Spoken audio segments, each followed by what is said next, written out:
ETF index mutual funds నేర్చుకుని stock మార్కెట్లో రాణించాలనుకుంటున్నారా? వెంటనే ఈ నెంబర్కి కాల్ చేయండి.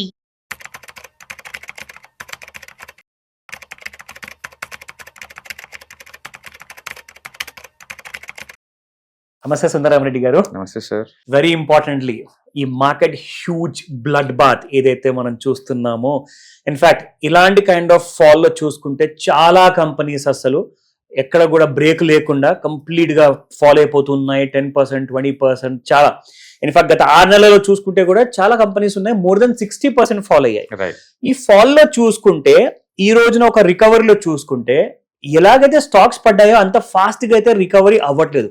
కానీ సిప్ ఇన్వెస్ట్మెంట్స్ చేసిన ఫండ్ హౌసెస్ లో ఉన్న టాప్ పర్ఫార్మింగ్ ఫండ్స్ అయితే కాస్తంత రికవరీ అనేది చూపిస్తుంది. సో దీన్ని చూసి ఎలా అర్థం చేసుకోవాలి అంటారో ఈ మన చూసే ప్రేక్షకులంతా, what is safer and what is better? Recent గా వాళ్ళు ఈటీ మనీ వాళ్ళు బ్యూటిఫుల్ రీసెర్చ్ చేశారండి వీటి మీద. ఎస్ఐపి చేస్తే వాళ్ళ రికవరీ ఎంత క్విక్ గా అవుతుంది కంపేర్ టు నార్మల్ వాళ్ళతో పోల్చుకుంటే దాని మీద స్టడీ చేశారనమాట. యాక్చువల్ నేను ఎట్లాంటి పానిక్ అటాక్ స్టాక్ మార్కెట్ కొత్త ఏం కాదు. అవును, ఈ హిస్టారికల్ డేటా మనం చెక్ చేసుకుంటే number of times, suppose single day నేను పాలు చెప్తున్నా, సింగిల్ డే పాలు 2020 కోవిడ్ అప్పుడు సింగిల్ డేకి 12% డ్రాప్ అయింది మార్కెట్. 12.75 single day. ఎప్పుడు March 23, 2020 single day fall. And May 17, 2004 లో సింగిల్ డే పాల్ 12% అండి. వాజ్పేయి గవర్నమెంట్ డ్రాప్ అయినప్పుడు పార్లమెంట్ మెజారిటీ తక్కువ అయిపోయి. అండ్ 2008 జనవరి 21 లో గ్లోబల్ ఫైనాన్స్ క్రైసిస్ అప్పుడు 10% డ్రాప్ అయింది. ఆ తర్వాత మార్చి 31, 1997 లో ఏషియన్ ఫైనాన్స్ క్రైసిస్ 7% డ్రాప్ అయింది. ఈ లెక్కను చూసుకుంటే 6% నుంచి 12% సింగిల్ డే డ్రాప్స్ ఉన్నాయి హిస్టారికల్ డేటా చూసుకుంటే.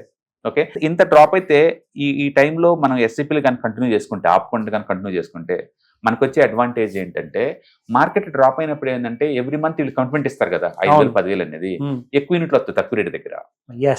అది మార్కెట్ రికవరీ ఏందనుకోండి, మామూలుగా మార్కెట్ తో పట్టే మూవ్ అవుతూ ఉంటుంది. యాక్చువల్ గా మనం అబ్జర్వ్ కనుక చేసాం అనుకోండి, కోవిడ్ క్రాష్ అప్పుడు మార్కెట్ రికవరీ కావడానికి 7 months పట్టింది. పడ్డ మొత్తం మళ్ళీ తిరిగి అదే ప్లేస్ కి రావడానికి 7 months పట్టింది. ఎస్ఐపి వాళ్ళు చేసిన వాళ్ళు రికవరీ కావడానికి జస్ట్ 4 months పట్టింది. ఓకే, ఎవరైతే ఎస్ఐపీలు ఇన్వెస్ట్మెంట్ చేస్తుంటారో వాళ్ళు మార్కెట్ ని బీట్ చేస్తున్నారు ఈజీగా. ఎందుకు అలా జరిగిందంటే, మార్కెట్ పడ్డప్పుడు వి షేప్ తో పడ్డా సరే వీళ్ళు ఎవ్రీ మంత్ ఎస్ఐపీలు చేస్తున్నారు కదా, కింద పడే కింద ఎక్కువ యూనిట్ గ్యాదర్ అవుతున్నాయి. పైకి మార్కెట్ పెరుగుతున్నప్పుడు ఏంటంటే ఎక్కువ యూనిట్ ఉన్న సర్కిల్ మనీ ఎక్కువ గ్యాదర్ అవుతుంది, ప్రాఫిట్ అనేది ఫాస్ట్ గ్రో అవుతుంది. జస్ట్ 4 months రికవర్ అయిందండి కోవిడ్ అప్పుడు ఎవరైతే ఎస్ఐపీలు చేశారో వాళ్ళందరూ. అట్లా హిస్టారికల్ డేటా మనం ప్రతిసారి చూసినట్టు లెక్కేసుకుంటే, అండ్ కోవిడ్ అప్పుడు 7 months రికవరీ అయితే 4 months ఎస్ఐపీ వాళ్ళకి.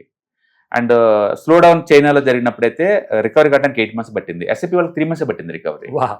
అండ్ యూరోపియన్ డెట్ క్రైసిస్ అప్పుడు మార్కెట్ రికవరీ కావడానికి 28 months పట్టింది. ఎస్ఐపి వాళ్ళకి జస్ట్ 5 months పట్టిందండి. That's a very smart move. ఎందుకంటే ఎంత క్విక్ గా పెడితే అన్ని ఎక్కువ యూనిట్లు గ్యాదర్ చేస్తున్నారు, రికవరీ అప్పుడు త్వరగా అవుతుంది వాళ్ళకి, ఎందుకంటే తక్కువ రేటుకి ఎక్కువ యూనిట్లు కాబట్టి. అండ్ ప్రతి చోట గ్లోబల్ సెల్ ఆఫ్ అప్పుడైతే 4 months పడింది, మార్కెట్ కూడా క్విక్ గా రికవర్ అయింది కాబట్టి ఇక్కడ కూడా 4 months పట్టింది. అంటే మెజారిటీ టైం ఎవరైతే ఎస్ఐపీలు చేస్తుంటారో వాళ్ళ పోర్ట్ఫోలియో తొందరగా రికవర్ అవుద్ది కంపేర్ టు మార్కెట్ తో పోల్చుకుంటే, ఎస్ఐపి వల్లే. అందుకని ఎస్ఐపి వల్ల బెస్ట్ థింగ్ ఏంటంటే యావరేజ్ అవుతా ఉంటుంది, డాలర్ కాస్ట్ యావరేజింగ్ అంటారు కదా. అందుకనే పబ్లిక్ ఏంటంటే అంత సింపుల్ గా ఉంటే they don't like it maybe. అందుకని భయంతో పానిక్ కాగానే ఆపేస్తున్నారు ఎస్ఐపీలు. అవును, అది తప్పు, అది రాంగ్. ఈ డేటా ఇదే చెప్తుంది. బట్ ఈటీ వెల్త్ వాళ్ళు మాత్రం ఇన్ టైమ్ లో చేశారండి రీసెర్చ్ వాళ్ళు. ఇట్స్ బ్యూటిఫుల్ రీసెర్చ్ రిపోర్ట్ బయట తీశారు వాళ్ళు. అండ్ మీరు ఎవరైతే మ్యూచువల్ ఫండ్స్, ఈటీఎఫ్స్, ఇన్వెస్ట్మెంట్స్ ఏదైనా కానీ ఫైనాన్షియల్ టూల్స్ కనుక పానిక్ లో ఉన్నప్పుడు ఆపొద్దండి, కంటిన్యూ చేసుకుని తెలపండి investments. Long term point of లో మాత్రం తక్కువ రేటు దగ్గర ఎక్కువ యూనిట్ల గ్యాదరింగ్ ఛాన్స్ అస్సలు వదలమాకండి. ఈవెన్ కోవిడ్ అప్పుడు ఐఎమ్ షూర్ దట్ చాలా మంది గుర్తుంటుంది,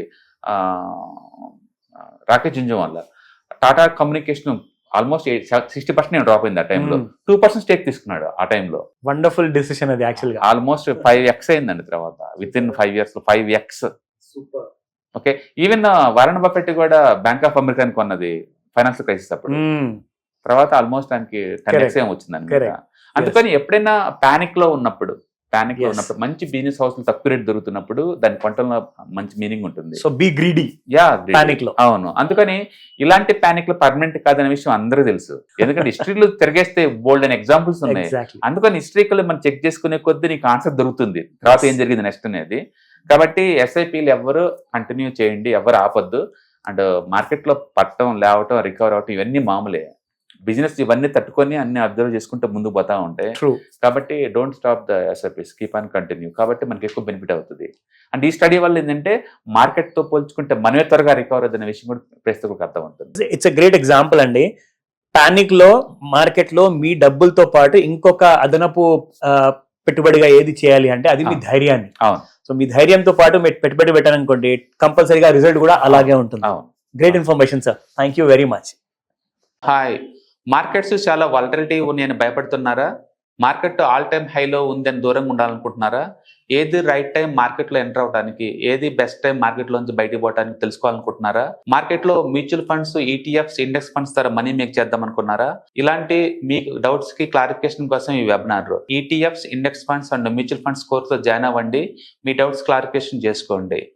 every month Saturday, Sunday and Monday conduct చేసే ఈ కోర్సులో మీకు ఈటీఎఫ్స్ అంటే ఏంటి, ఇండెక్స్ ఫండ్స్ అంటే ఏంటి, మ్యూచువల్ ఫండ్స్ అంటే ఏంటి, different type of ETFs, index funds, mutual funds అంటే ఏంటి, ఇందులో ఇన్వెస్ట్ చేయడం ద్వారా లాంగ్ టర్మ్ లో వెల్త్ ఎలా క్రియేట్ చేసుకోవాలా, షార్ట్ టర్మ్ లో ఎలా వెల్త్ క్రియేట్ చేసుకోవాలా, ఎనీబడి కెన్ ట్రేడ్ ప్రోగ్రామ్ ఎలా పార్టిసిపేట్ చేయాలా, ఇలాంటి అన్నిటికీ మీకు ఆన్సర్ దొరుకుతుంది. కాబట్టి మీకు ఎవరికన్నా ఇలాంటి వాటిలో వెల్త్ క్రియేట్ చేయాలని కనుక ఇంట్రెస్ట్ కనుక ఉంటే కింద స్క్రోల్ అవుతున్న నెంబర్ కి కాల్ చేయడం ద్వారా మీ సీట్ ని బుక్ చేసుకోండి. Thank you.